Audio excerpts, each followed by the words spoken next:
Hello students, welcome to Civil Winners. I am Birinder Pratap Singh and I am back with a new video.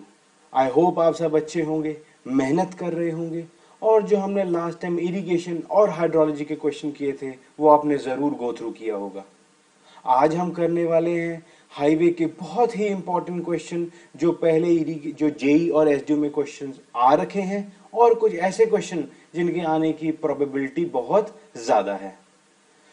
Video start करने से पहले अगर आपको मेरी ये वीडियो थोड़ी सी भी अच्छी लगे तो आप इस चैनल को लाइक, सब्सक्राइब और शेयर जरूर कर दीजिएगा और साथ ही साथ बेल आइकन को भी दबा दीजिएगा ताकि आपको नई वीडियोस की नोटिफिकेशन मिलती रहे। तो चलिए अब स्टार्ट करते हैं विद द वीडियो। देखिए पहला क्वेश्चन क्या है।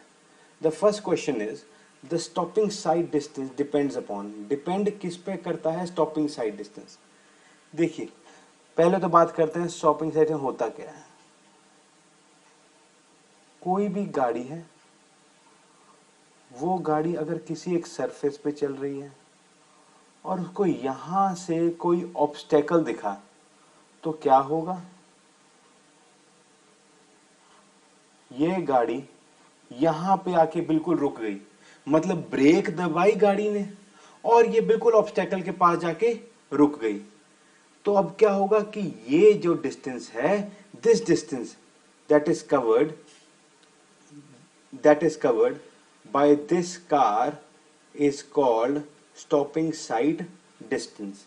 The distance from the instant जब उसने ब्रेक दबाई से लेकर जब तक वो ऑब्स्टेकल के बिल्कुल पास पहुंच गया या जब उसने कोलिजन से बच गया और गाड़ी रुक गई, वो पूरे टाइम को हम कहते हैं स्टॉपिंग साइड डिस्टेंस। ठीक है, अब स्टॉपिंग साइड डिस्टेंस के फॉर्मूले पे गो थ्रू करते हैं। देखिए stopping sight distance is v2 plus V square upon 2g mu.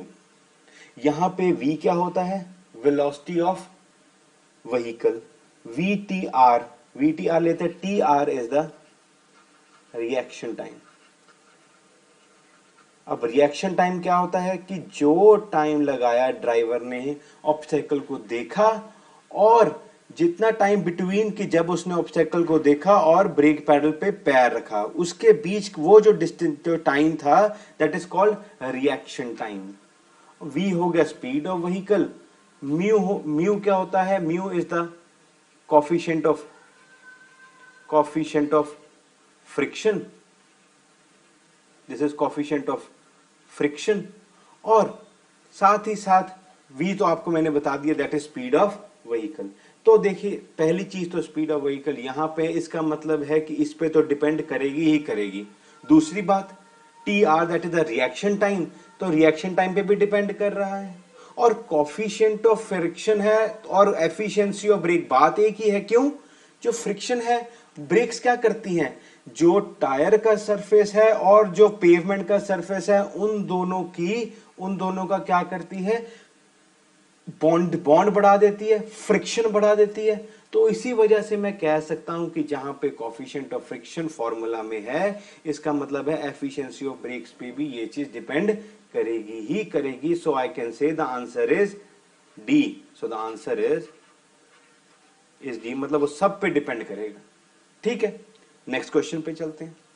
The next question is when the path travel by the road surface is more than the circumferential movement of the vehicle due to rotation, then it results in। देखिए मैंने ये कोई भी आप tyre ले लीजिए, ये surface के ऊपर है और ये एक और, ये टायर का रेडियस है r और इसने एक रोटेशन ली और यहां पे पहुंच गया एक रोटेशन में। सो द डिस्टेंस जो कैलकुलेट होगा यहां पे वो कितना होगा, वो सर्कमफ्रेंशियल डिस्टेंस ही तो होगा, और वो कितना है, that is 2 pi r, that is pi d। तो मैं कह सकता हूं कि जितना डिस्टेंस, अब ये क्या बोल रहा है, ये कह रहा है the path travel by the road, जो पाथ ट्रेवल हुआ वो ग्रेटर होगा किससे, सर्कमफ्रेंशियल डिस्टेंस से, जो मतलब क्या होगा, पाई d से ज्यादा होगा। तो एक चीज समझिए, याद कीजिए जब हम कई बार ब्रेक जोर से दबाते हैं तो क्या होता है, जो टायर है वो रुक जाता है, टायर रुक गया, बट डिस्टेंस क्या हुआ, डिस्टेंस आगे जाता रहता है। गाड़ी की को हम कई बार क्या करते हैं, जब ब्रेक जोर से दबाते हैं तो टायर तो रुक जाता है, बट गाड़ी आगे की तरफ चलती रहती है, तो उसको मैं क्या कहता हूं, स्किडिंग कहता हूं कि नहीं कहता। तो इसका मतलब है जो सर्कमफ्रेंशियल डिस्टेंस था वो तो रुक गया, बट जो आगे पाथ ट्रेवल है वो तो फिर भी आगे चलता रहा। तो इसी वजह से मैं कहूंगा पाथ ट्रेवल्ड जब ग्रेटर देन होता है पाई डी से, तो वो कौन सा होता है, दैट इज स्किडिंग। तो इसी वजह से आंसर है स्किडिंग। बट अब ये क्वेश्चन पे आए हैं तो इसका एक और कंसेप्ट भी साथ समझ लेते हैं कि अगर path travel less than circumferential distance है, मतलब कि जब, अगर आपने देखा होगा कि अगर कई बार बर्फ पे जब गाड़ी चलती है तो क्या होता है, गाड़ी चल रही है, वो जोर लगा रही है, तेज चलने की कोशिश कर रही है, बट बर्फ के ऊपर क्या आ रहा है, टायर घूमता जा रहा है, पर आगे मेरे को नहीं चल रही गाड़ी। तो इसका मतलब मैं क्या कहूंगा कि जो पाथ ट्रेवल है that is less than circumferential distance. इसका मतलब है सर्कमफ्रेंशियल डिस्टेंस यहां पे ज्यादा होगा as compare to path travel, और ये कब होता है, स्लिपिंग के टाइम पे। ठीक है, ये कंसेप्ट है, ये आना चाहिए। It is very very important question, ये बहुत बार क्वेश्चन आ रखा है प्रीवियस ईयर्स में, तो तभी बता रहा हूं ये चीज। ठीक है, बट इस क्वेश्चन के हिसाब से द आंसर इज स्किडिंग। आगे चलते हैं। The coefficient of friction is less then the pavement surface. देखिए, ये मैंने एक कोई टायर है गाड़ी का, और यहां पे मैंने क्या है, एक सरफेस है। ये सरफेस के बीच में अगर कुछ नहीं है, मतलब सीधा टायर का सरफेस और जो रोड सरफेस है that both are connected to each other, तब क्या होगा, तब सिर्फ और सिर्फ डिपेंड करेगा पेवमेंट का सरफेस कैसा है, इसी पे तो डिपेंड करेगा कि पेवमेंट का सरफेस कैसा है। अगर तो रफ हुआ तो वो टायर के साथ फ्रिक्शन अच्छी बना पाएगा, पकड़ अच्छी बना पाएगा। अगर वो स्मूथ हुआ तो वो पकड़ अच्छी नहीं बना पाएगा। तो यहां पे कोफिशिएंट ऑफ फ्रिक्शन का क्या मतलब हुआ, पकड़ ही तो हुई between pavement and the tyre surface.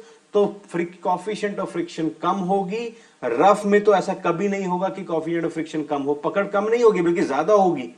But दूसरी बात, अगर वो स्मूथ हुआ, अगर ये स्मूथ हुआ तो कोफिशिएंट फ्रिक्शन कम होगा, बिल्कुल कम होगा, मैं मानता हूं। और अगर ड्राई हुआ, स्मूथ हुआ और ड्राई हुआ तो हो सकता है हो जाए, बट अगर अकेला ड्राई है, क्या ये मुझे एक पक्का कन्विंसिंग आंसर बनाता है कि जो कोफिशिएंट ऑफ फ्रिक्शन है वो कम होगा? नहीं। इसका मतलब भी क्यों? क्योंकि ड्राई में भी सीधे टायर और पेवमेंट सरफेस इकट्ठे ही जुड़े होंगे, उनके बीच में कोई भी चीज या लेयर नहीं होगी। बट याद करिए, जब बात आएगी स्मूथ और वेट पे, यहां पे सरफेस भी क्या है, स्मूथ है, और बीच में क्या है, सरफेस वेट है। तो इसका मतलब है कि बीच में यहां पे between the tyre and the pavement एक लेयर है, किसकी, लिक्विड की लेयर है। और वो कैसे, वो किस चीज का काम कर रही है, that is acting as a lubricating, थोड़ा साफ लिख लेता हूं इसको, that acts as a lubricating agent। तो इसी वजह से बीच में जब लेयर होगी तो कोफिशिएंट ऑफ फ्रिक्शन कम होगा, तभी तो आंसर क्या होगा, स्मूथ एंड वेट, क्योंकि सरफेस भी स्मूथ है और गीला भी। और ये आपको भी पता है, जब आप कई बार कोई किसी को आपने फिसलते हुए देखा होगा, क्या वो रफ सरफेस पे फिसलता है? नहीं, वो फिसलता किस पे है, जो स्मूथ हो और साथ ही साथ कोई लिक्विड जैसे पानी गिरा हो, तब क्या होता है, लिब्रिकेशन हो गई और गिरने के चांसेस बढ़ गए। ठीक है, next question, that is camber. देखिए, कैम्बर वाला क्वेश्चन भी अच्छा है। Camber in the road is provided for the effective range. देखिए, पहली चीज तो समझिए कैम्बर होता क्या है। ये रोड है, और अगर आपने देखा हो तो नॉर्मली एक स्लोप दी होती है हमेशा रोड के ऊपर, और इसी स्लोप को मैं कहता हूं कैम्बर। This is camber. पहली बात तो ये चीज समझ लग गई। दूसरी बात, अब बात ये आती है कि सर ये कैम्बर हम देते क्यों हैं? वो देते इसलिए हैं क्योंकि जैसे देखिए जैसे रोड जा रही है और आपको पता है अगर रोड के बारिश गिरती है, बारिश गिरने से जो लिक्विड जो पानी आया वो पानी अगर कहीं पे आपने देखा हो पानी बहुत देर खड़ा हो किसी रोड के ऊपर तो वो क्या होता है जो बिटुमेन और एग्रीगेट्स के पार्टिकल है उनमें बॉन्डेज खत्म कर देता है और वहां से रोड टूटनी स्टार्ट हो जाती है और पॉट होल्स बन जाते हैं।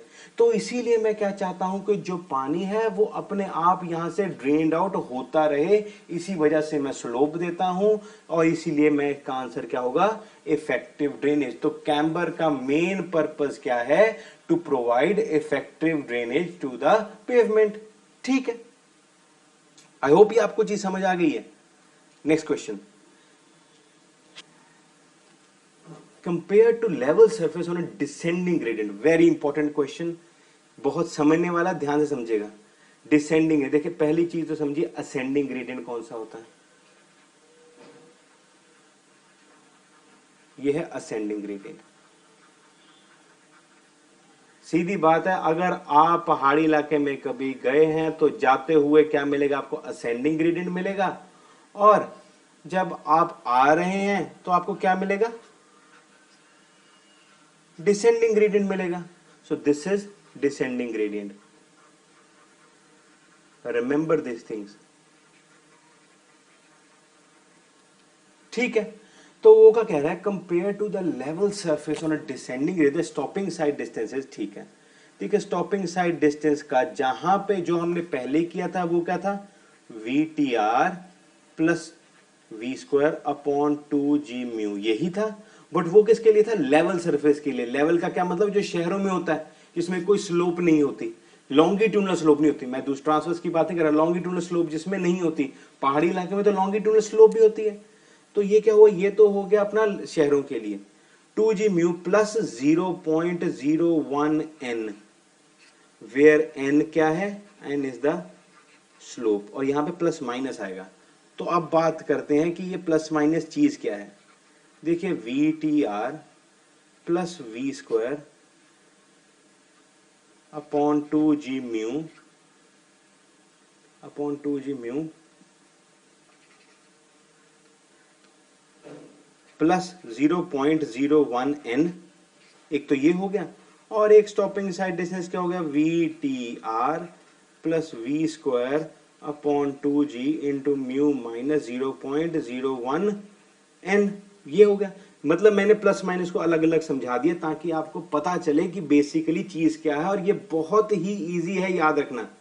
देखिए यहां पे डिनोमिनेटर में क्या हो रहा है? माइनस है। कोई चीज माइनस होगी तो क्या होगा? वैल्यू कम होगी। वैल्यू कम होगी, डिनोमिनेटर में वैल्यू कम हो रही है, तो टोटल ये वैल्यू क्या होगी? This total value will increase. Increase हो गई वैल्यू, इंक्रीज हो गई तो एसएसडी भी क्या हो जाएगा? इंक्रीज हो जाएगा। और साथ ही साथ यहां पे डिनोमिनेटर में क्या हो रहा है? प्लस हो रहा है, वैल्यू बढ़ रही है। डिनोमिनेटर में वैल्यू बढ़ी तो ये वैल्यू क्या होगी? कम होगी। कम होगी तो एसएसडी भी क्या हो जाएगा? कम हो जाएगा। और ये प्लस कहां पे आता है? ये डिनोमिनेटर में। अब ये चीज समझ लग गई। अब चीज सोचिए कि एसएसडी बढ़ता कहां पे? एसएसडी रहे जब आप कई बार पहाड़ी इलाके में या निचाई की तरफ आ रहे हैं और आपने ब्रेक दबाई तो आपको पता है कि रुकने में ज्यादा टाइम लगता है जब आप निचाई की तरफ आ रहे हो, और ऊंचाई की तरफ तो आप तो जल्दी रुक जाएंगे। क्यों? क्योंकि आपको सपोर्ट मिल रही है, क्योंकि ऊंचाई की तरफ तो पहले ही है, ऊपर से आप ब्रेक दबाएंगे और साथ ही साथ जल्दी से जल्दी रुक जाएगी। तो इसीलिए स्टॉपिंग साइड डिस्टेंस कम किस में होता है? अप ग्रेडियंट में। आप ग्रेडियंट कह लीजिए, असेंडिंग ग्रेडियंट कह लीजिए, whatever you want to write. और ये किस में होता है? डिसेंडिंग ग्रेडियंट में। मेरी बात समझ लगी कि नहीं लगी? तो इसी वजह से मैं कह सकता हूं कि compare to level surface on a descending gradient the stopping sight distance will be more. अगर यहां पे डिसेंडिंग की जगह असेंडिंग लिखा होता तो क्या आता है? Stopping sight distance will be less. ठीक है, आई होप ये चीजें आपको समझ लगी हूं। बहुत ही इंपॉर्टेंट क्वेश्चंस थे। इसके बेस पे मैं और भी क्वेश्चंस कराऊंगा। हाईवे इंजीनियरिंग के एक और सेकंड लेक्चर भी आएगा। साथ ही साथ मेरी एनवायरनमेंट की एक प्लेलिस्ट चल रही है जिसमें मैं रोज तकरीबन रोज मैं वीडियोस डाल रहा हूं, आप उसको भी सपोर्ट कीजिए। मिलते हैं नेक्स्ट वीडियो में। थैंक यू सो मच, पर मेहनत करते रहिए।